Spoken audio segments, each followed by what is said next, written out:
Highlands, New Jersey is a close-knit town that the theme song to Cheers would fit perfectly.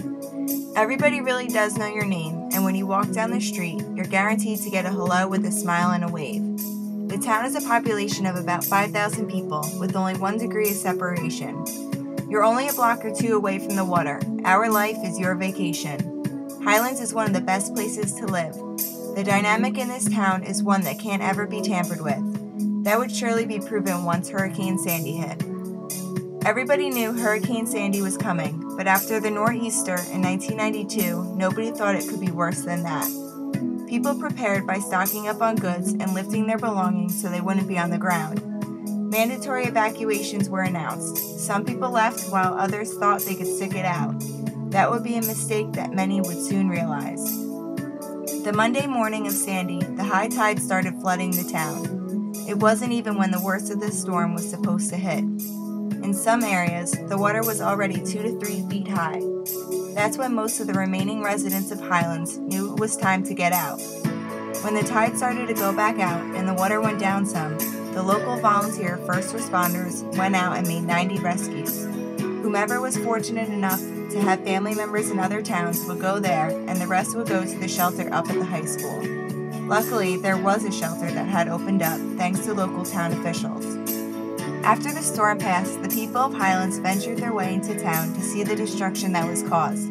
1,250 of the 1,500 homes in downtown Highlands were destroyed. Everybody had flooding in their houses, some with a couple inches to some with at least 6 feet. There were boats everywhere, the streets, in backyards, in some houses, and even on top of trailers.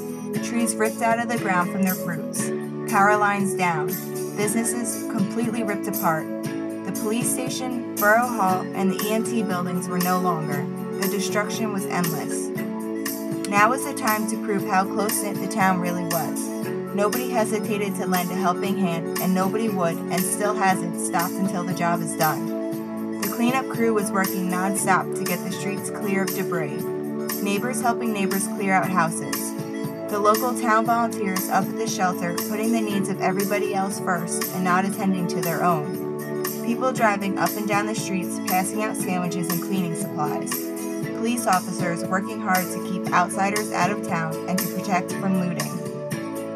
The shelter up at the high school was run better than any Red Cross could have dreamed. They made the gymnasium into sleeping quarters, served and made 3 meals a day, cleaned, took donations and sorted through them, and dealt with any health issues.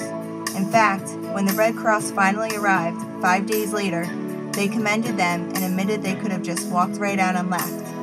As the mayor even likes to put it, he's living at the Hilton on the Hill.